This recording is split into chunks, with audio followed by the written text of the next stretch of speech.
As you probably already seen, we picked TJ Leaf with the 18th pick in the draft. To give you a little background, a lot of times when we get into the draft, we bring in our scouts, we put a few names up on the board, and then they rank those guys that we're really looking at. And I got a little nervous for this draft because as we wrote those names out and our scouts started to do the rankings, every single time they were putting TJ first. And so we've never had that because everybody likes TJ. So then as we're going and we start the draft, it was really interesting because we were just sort of holding our breath all the way to 18 to get this kid. This kid embodies what the Pacers are about. He's Pacers ethos to a T. He's a hard worker. We did so much intel on him and feel like we know him already. He works out 3 times a day. He's committed to winning. He's about playing the right way. And so we're really excited. We feel like we got a top 10 pick in this kid.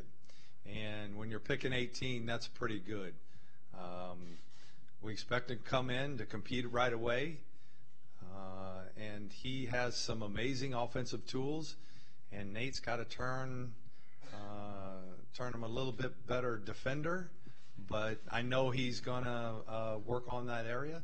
But we're thrilled to death that we feel like we really got a great player. We got a player that has huge amounts of upside and is going to be a super talented scorer in this league. And I think sooner rather than later. Now, every player goes through an adjustment from being a rookie to going against real NBA players. But high expectations. But whatever his ceiling is, he's going to get there. So excited. Surprised at 18, and this is going to be a great thing for this organization. Nate? Yeah, and I can verify what Kevin just said. When I walked into the draft room last night, TJ name was at the top of the board, and that was the guy that I knew that we wanted, and to see that happen. Very excited. I thought he had a great workout when he came here a couple weeks ago. It's always you're always happy to have a guy come in because a lot of times it's difficult to get guys to come in and work out for you. But it was just a good spirit about him when I saw him work out. When I talked to him after the workout.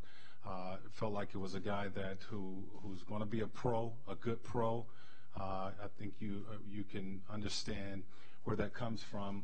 His father has been through all of these situations, and he is well prepared, I think, to play at this level. I'm excited that we have him on board, and I'm looking forward to getting to work with him next week and going into our summer league. I'd just like to say, extremely excited to be here. Indiana's like a second home to me, so can't wait to really get out here and start getting to work with all my new teammates. Just appreciate the opportunity that these guys are giving me, and really excited about it. Good. Questions? Raise your hand. We'll get a microphone to you. TJ, in what ways has your dad in particular helped you prepare, him having played all those years over in Israel? How has he helped you prepare for this day? Yeah, in a lot of ways. For the day, whatever had happened, by the end of the day, I was going to have a job and I was going to be playing basketball, and that's what I wanted to do. That's just really exciting. And just being a professional on and off the court. A lot of people can be professionals on the court, but you got to be professional off the court if you really want to make it. I'm just really excited about this next step.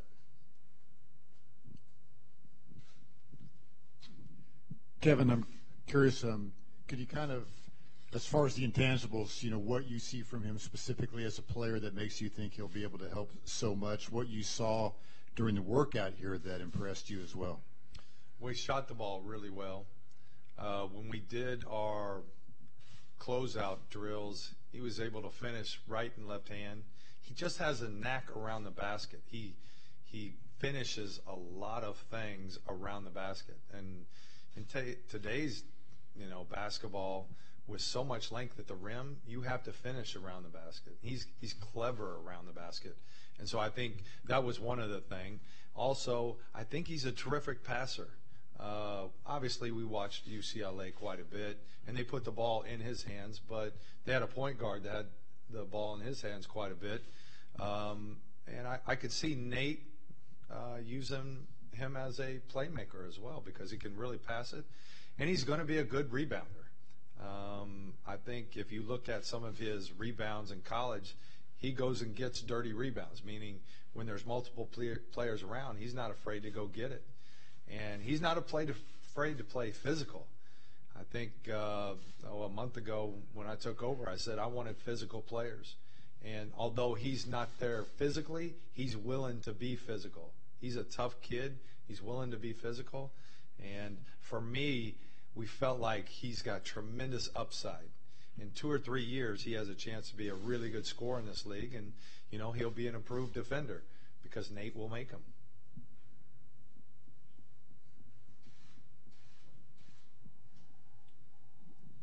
Yeah, TJ, I read, I guess it's true that you, as you were growing, you being a versatile player was always important to you. I mean, obviously at your size, you could have been just, a back to the basket, more of a, not a three-point shooter, not a guy who can take it. It seems like you worked on a lot of parts of your game.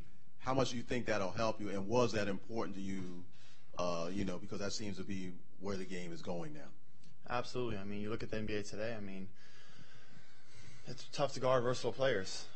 The more you can do, the harder it is to guard, especially when you put a team together with a lot of guys who can stretch the floor and do it. You look at a guy like Miles, how successful he's been, because he is able to step out a little bit, go inside, outside, and whatnot. So, yeah, it was definitely something that was very important to me growing up. Played a lot of outside, and then kind of once I started to grow more, moved it inside, and my game just started to come together there towards the end of my high school career.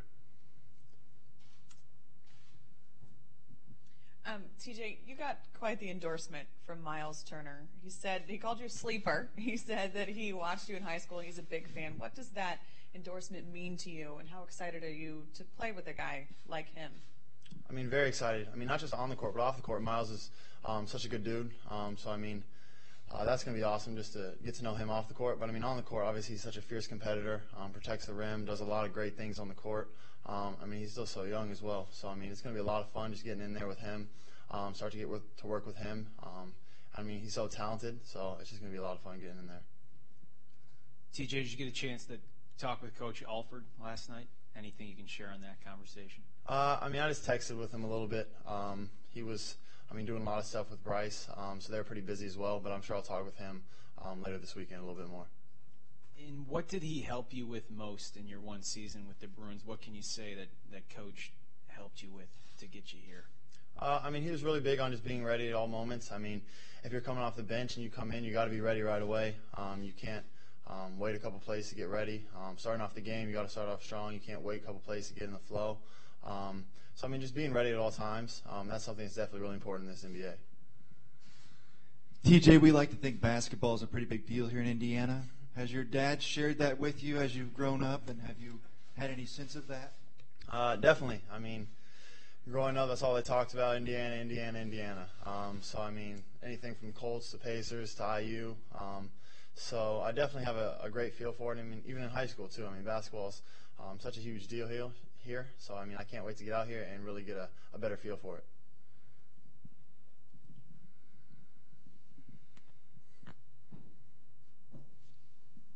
TJ, how is it you got to be so much taller than your dad? I don't know. My oldest brother's 5'10". My brother over there is about 6 foot 6'1". So, no one really knows. But I guess you have to ask them over there.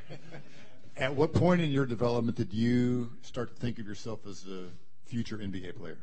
I always knew I was very talented.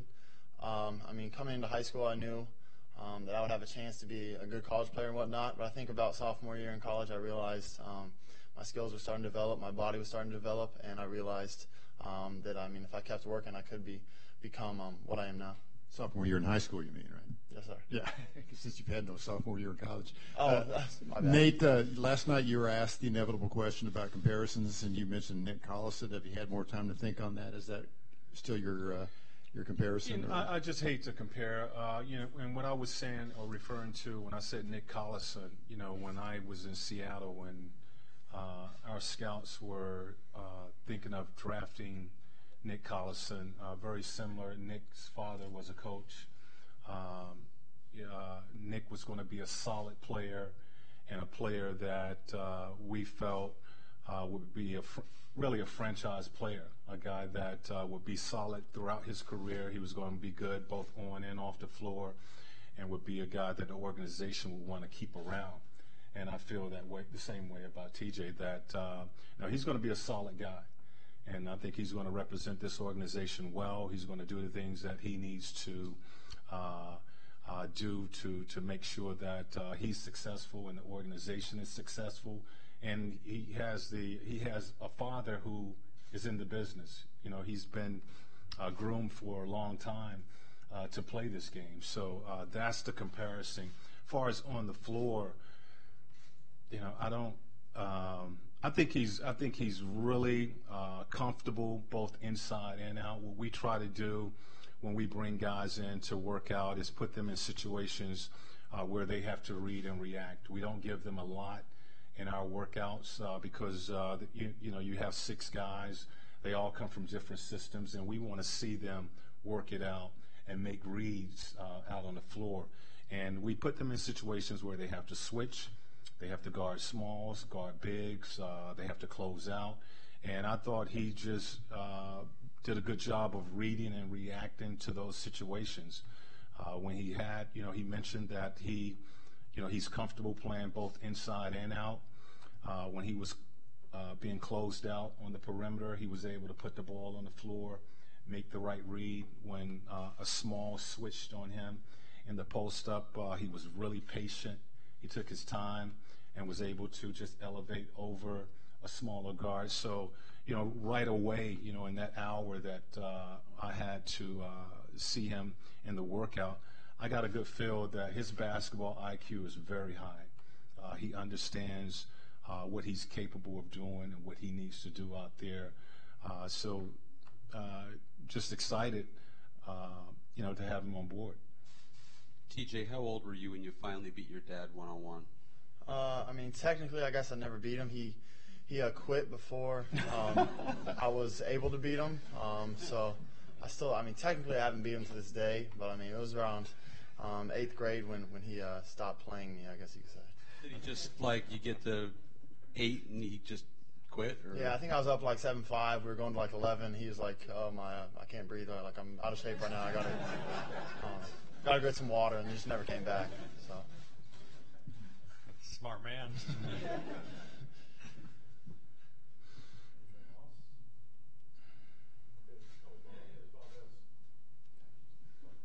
TJ, we were asking Nate about a player that we thought you might compare with. As you look at the NBA now, is there somebody you look at his game and say, yeah, that's the kind of guy that I think I can be or I may be? I think there's a lot of guys, but I've never tried to just model my game after one specific person. Any move I've seen throughout the NBA, whether it's a point guard or a center or a small forward, I've tried to implement it in my game. I've never really tried to just focus on one person trying to implement my game. TJ, what's the primary area where you want to focus your improvement on? Where do you think you need the most work? I think I need to get stronger. Playing in this league, it's a grown man's league, and you've got to get stronger if you want to be successful in it. So I think that's the main thing for me.